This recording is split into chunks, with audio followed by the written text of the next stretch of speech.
11 जुलाई 2025। अस्सलाम वालेकुम मेरे दोस्तों, सजनों और बेलियो। मैं हूँ इजहार अहमद और वेलकम करता हूँ आपको किचन गार्डनिंग चैनल पर। काफ़ी दिन हो गए वीडियो अपलोड नहीं हो रही थी। असल में किसी और कामों में मसरूफ़ था और पानी देने की मेरी थोड़ी सी ड्यूटी कम हो गई थी, क्योंकि पिछले दिनों काफ़ी हद तक तेज़ बारिशें होती रहीं। दिन में किसी भी वक्त बादल बरसने लगते थे और इन्हीं वजह से पौधों में पानी की ज़्यादती हो रही थी और मुझे पानी देने की ज़रूरत नहीं पड़ रही थी। तो इन दिनों को गनीमत समझते हुए मैंने अपने दूसरे पेंडिंग वाले काम कंप्लीट किए, जिनके ऊपर 1 साल से मैं काम नहीं कर पा रहा था। तो सोचा अब मौसम बहुत अच्छा है, हमारा लेमन प्लांट बहुत अच्छे से चल रहा है, तो आपको इसकी अपडेट दे दूं और बता दूं कि बरसाती मौसम में अब आपने क्या करना है अपने पौधे के साथ, अगर आपके पौधे पर बहुत ज़्यादा फूल और बहुत ज़्यादा छोटा छोटा सा फल बन रहा हो। तो अगर आपका पौधा अभी छोटा है, सिर्फ पत्ते ही हैं, तो फिर कोई प्रॉब्लम नहीं। जैसे आप उसकी हिफाजत कर रहे हैं बस वैसे ही कीजिए। मैं उस पौधे की हिफाजत करना बताने वाला हूं जिसके ऊपर अब फ्रूट सेट होना शुरू हो चुका है, छोटा छोटा सा फल बनने लग गया। बरसाती मौसम ऐसा होता है जिसमें पौधे बहुत ज़्यादा खुश हो जाते हैं, लेकिन फ्रूट वाले पौधों के लिए ऐसा मौसम बहुत अच्छा नहीं माना जाता। अगर ज़्यादा बारिशें होती रहेंगी, मिट्टी के अंदर पानी ज़्यादा जमा रहेगा, तो उस वजह से जितने भी फूल खिले हैं, फूल खिलने के बाद में फल सेट नहीं हो पाएगा और आपके वो फूल भी गिर जाएंगे और जो फल अगर छोटा छोटा सा लगा भी है वो भी ड्रॉप हो जाएगा पानी ज़्यादा होने की वजह से। टहनियों के अंदर जितने भी कुदरत ने पानी वाले पाइप फिट कर रखे हैं, उनके अंदर हर वक्त पानी मौजूद रहने की वजह से फ़्लो ऊपर नीचे होगा। तो उसी ऊपर नीचे होने की वजह से आपके पौधे के ऊपर कोई भी फल बच नहीं पाएगा। और कौन सी खाद इस मौसम में आपने देनी है ताकि आपके पौधे के ऊपर जितना भी फल सेट हो चुका है वो बड़ा भी हो और उसके अंदर रस भी भरा जाए। पहले नंबर पर तो आपने पानी के ऊपर बहुत ध्यान देना है। अगर गमले के अंदर पौधा लगा हुआ है तो आप किसी ना किसी तरह तो मैनेज कर ही सकते हैं ताकि बारिश का पानी हर वक्त गमले के अंदर आकर जमा ना रह पाए। अगर जमा रहेगा तो फिर आपके पौधे के ऊपर जितना भी फल लगा है उसमें से 90% फल आपका गिर जाएगा, सिर्फ़ और सिर्फ 10 हिस्से ही फल लग पाएगा। गमलों के अंदर बहुत अच्छे से आप कंट्रोल कर सकते हैं। जैसा कि ये ग्रो बैग है, इसको किसी ऐसी चीज़ से कवर कर दीजिए जो प्लास्टिक की हो, ताकि बारिश का पानी अंदर ना रहे बल्कि प्लास्टिक के ऊपर ही पानी गिरे और वो बाहर गिर जाया करे, मिट्टी के अंदर जमा ना हो पाए। और अगर पौधा ज़मीन में या फिर बड़ी क्यारी में लगा हुआ है तो उसकी स्लोप बनी होनी चाहिए, ढाल बनी होनी चाहिए, ताकि जितना भी बारिश का पानी आए वो एक साइड से बाहर निकलता रहे। मिट्टी की ही स्लोप बना दीजिए, क्योंकि अभी तो बारिशों की शुरुआत है। अभी तो जुलाई की 11 तारीख हुई है और इतनी बारिशें हो चुकी हैं कि पिछले कुछ सालों का रिकॉर्ड टूट गया अभी से ही। अभी तो जुलाई का आधा महीना पड़ा हुआ है और अगस्त का पूरा महीना पड़ा है बरसात का। बरसाती मौसम में हर वक्त पानी बरसने की वजह से पौधों के पत्ते बहुत लश ग्रीन हो जाते हैं और नए नए पत्ते आने लगते हैं। जो पुराने पत्ते धूप की वजह से ख़राब हो रहे थे वो तो सही नहीं होते, लेकिन जैसे ही नई ग्रोथ शुरू होती है, नए नए पत्ते आने लगते हैं, तो फिर पौधा देखते ही देखते हरा भरा हो जाता है। बरसाती मौसम में जब तक बारिशें बरसती रहेंगी पौधे के ऊपर कीड़ों के हमले नहीं होंगे, लेकिन जैसे ही थोड़ी सी बारिश थमेगी, मौसम थोड़ा गर्म होगा, तो फिर दोबारा से कीड़े एक्टिव हो जाएंगे। जैसा कि वाइट फ्लाई सबसे ज़्यादा नुकसान पहुंचाने वाली यही मक्खी है जो बिल्कुल छोटी सी होती है। तो इसको कैसे ख़त्म करना है बहुत सारी वीडियोज़ में मैंने बताया है। सर्फ वाला पानी लीजिए, उसकी झाग बनाकर पत्तों के ऊपर और नीचे स्प्रे कर दिया करें हर 3 से 4 दिन के बाद। इस तरह कीड़े काफ़ी हद तक आपके पौधे से दूर रहते हैं। इस मौसम में सबसे ज़्यादा फंगस आपके पौधे की जड़ को ख़राब करता है और फिर आपका पूरा पौधा सूख जाता है, जिसको डाई बैक की बीमारी भी कहते हैं। ऊपर से पौधा सूखना शुरू होगा, आहिस्ता आहिस्ता टहनियाँ सूखती जाएंगी और नीचे तक तना भी सूख जाएगा। अगर वो फंगस अटैक हो गया तो फिर पौधा आपका बच नहीं पाएगा। और आपके पौधे के ऊपर फल टिका रहे तो आपको स्प्रे भी करना पड़ेगा, खाद वाला स्प्रे, जो कि पोटेशियम वाला स्प्रे होता है। पोटाश की वजह से पौधे के ऊपर जो लगा हुआ फल है वो सही रहता है, वो फल शाइन करता है, उसका छिलका मजबूती से बनता है और उसके अंदर रस भी भरा जाता है और उसका साइज़ भी अच्छा पल जाता है।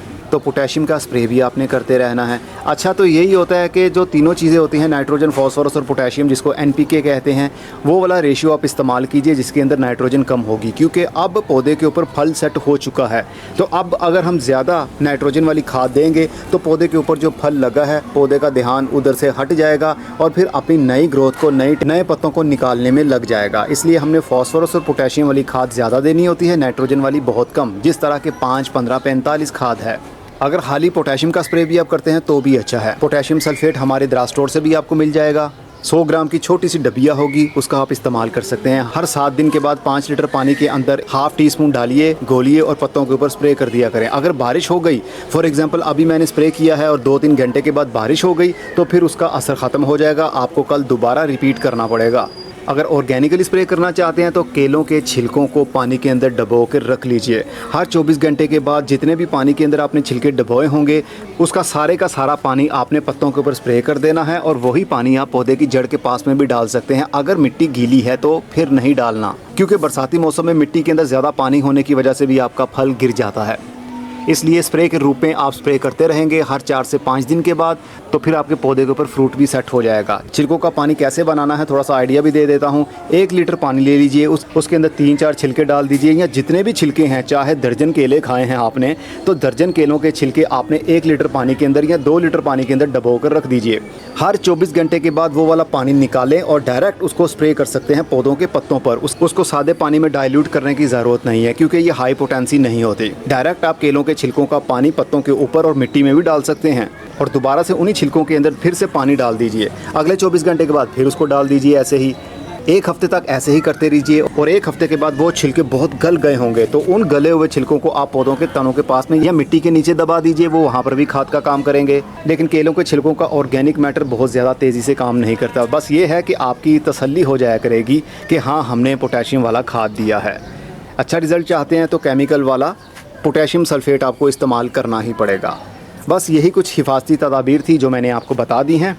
पौधे के साथ अभी कोई छेड़छाड़ नहीं करेंगे, कोई कटाई नहीं करेंगे जब तक कि पौधे के ऊपर सही से फ्रूट सेट नहीं हो जाता, फिर उतर जाएगा। फिर हम पौधे की छटाई करेंगे, इसकी कटाई करेंगे ताकि इसको सही से एक शेप दे सकें। जैसा कि ये टहनी अब मेरे हिसाब से यहाँ पर नहीं होनी चाहिए थी।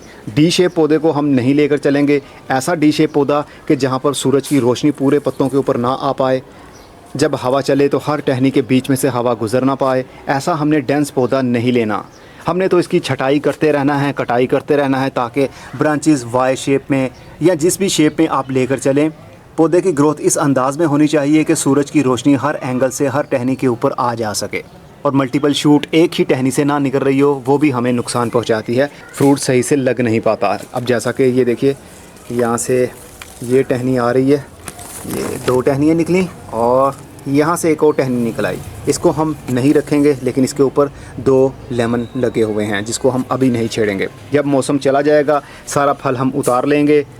पिछले साल आपने देखा था मैंने 2 किलो के करीब 2 किलो और 250 ग्राम फ्रूट हार्वेस्ट किया था। उसकी मैंने वीडियो भी बनाई थी और आपको उसका वेट करके भी दिखाया था कि कितना फल हमने उतारा है। अगर आपने वो वीडियो नहीं देखी थी, वीडियो की डिस्क्रिप्शन बॉक्स में वो लिंक दे दूंगा, उसको देख लीजिएगा। आपको फिर भी अंदाज़ा हो जाएगा कि इस पौधे को जब ये ग्रो बैग के अंदर लगा हुआ था तो कितना ज़्यादा फल लगा था। अब तो ये बड़ी क्यारी के अंदर लग गया है, अब इससे भी ज़्यादा इंशाल्लाह फल ज़रूर लगेगा। लेकिन फल तब लगता है जब आपके पौधे के अंदर जितने भी एलिमेंट्स की उनको ज़रूरत होती है ना, खाद की ज़रूरत होती है, वो उसको मिलती रहेगी प्रॉपर, तो फिर फ्रूट सही अंदाज से सेट हो पाएगा।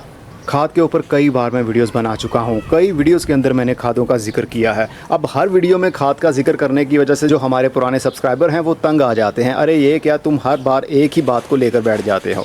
तो अगर आप नए हैं, इस वीडियो को पहली बार देख रहे हो, हमारे चैनल के ऊपर नए आए हैं आप, तो इस चैनल के ऊपर ढेरों वीडियोज़ मौजूद हैं। आप रोज़ाना की कम से कम एक भी वीडियो देख लेना, मुझे यकीन है कि आने वाले अगले 6 महीने के बाद आप मास्टर बन जाएंगे गार्डनिंग के। चाहे वो फल देने वाले पौधे हों, चाहे सब्जियां उगाने वाले हों, चाहे फिर हाउस प्लांट्स हों जिन्होंने सिर्फ खूबसूरती देनी है, इसके अलावा और कुछ नहीं, जो कि हमारे दूसरे टेरेस के ऊपर लगे हुए हैं।